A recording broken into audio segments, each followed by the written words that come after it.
It was just another busy morning at Sunny Diner, a cozy little place tucked between glass towers in downtown Chicago. Amelia, 26, was hustling between tables, balancing trays and coffees like a pro. She had worked here for 3 years, long enough to know regulars by their orders and moods. Her own life, far from glamorous. She rented a tiny one-bedroom apartment, worked double shifts to support her younger sister's tuition, and quietly dreamed of one day becoming a special education teacher. That morning a boy, maybe 10 or 11, walked in with his caretaker. He had headphones over his ears, a toy train in his hand, and a soft, wandering smile. Amelia's eyes lit up. She recognized the signs right away. She knelt gently to meet his gaze. "Hey there, I love your train. What's its name?" The boy didn't speak, but he handed it to her. She smiled, touched by his trust. His caretaker, a young nanny named Maria, smiled. "This is Ethan. He has autism. We're just grabbing pancakes before his father's meeting." "Well, Ethan," Amelia said warmly, "you're in for the best pancakes in town." As Amelia took their order and kept an eye on Ethan, a group of suited men at a nearby table began whispering and snickering. "Kids like that shouldn't be in public places," one of them muttered, not quietly enough. "Makes people uncomfortable." Amelia froze. She saw Maria tense, her face flushed with embarrassment. Without thinking twice, Amelia walked over to their table. "Is there a problem, gentlemen?" she asked, her voice calm but firm. One man scoffed. "No offense, but maybe that kid should be somewhere else." Amelia's heart pounded. But she stood tall. "You're in his world, not the other way around. He has every right to be here. If kindness or understanding makes you uncomfortable, I suggest you find a different diner." Silence. The men looked stunned. One stood up as if to protest, but the others left their coffees and stormed out. Amelia turned back to Maria and Ethan, her hands shaking. Maria had tears in her eyes.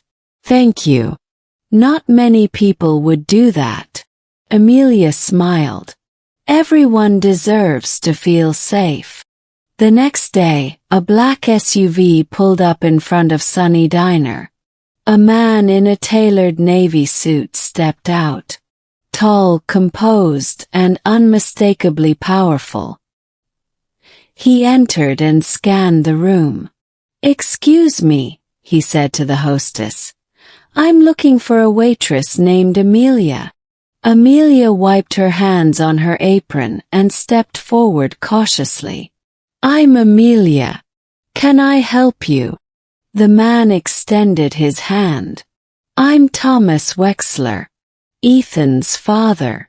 Amelia's breath caught.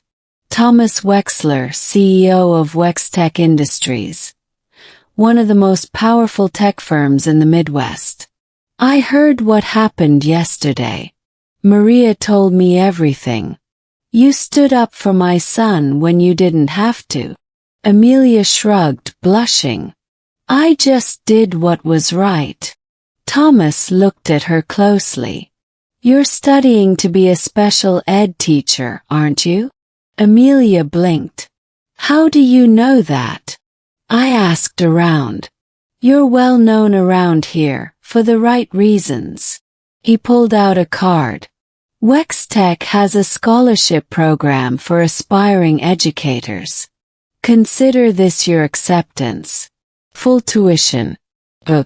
Type in. And if you're open to it, I'd like to offer you a part-time role at our Foundation for Special Needs Education."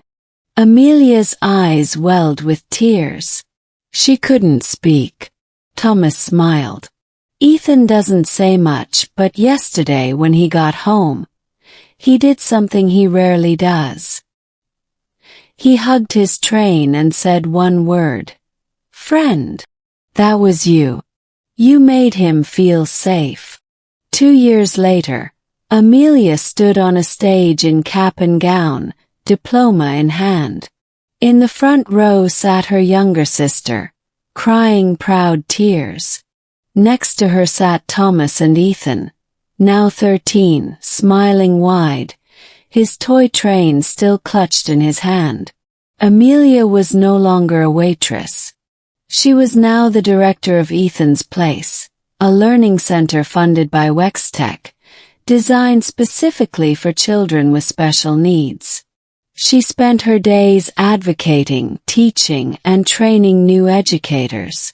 And every time someone asked her how she got here, she would smile and say, by standing up at the right time, and meeting a little boy with a toy train who changed my life.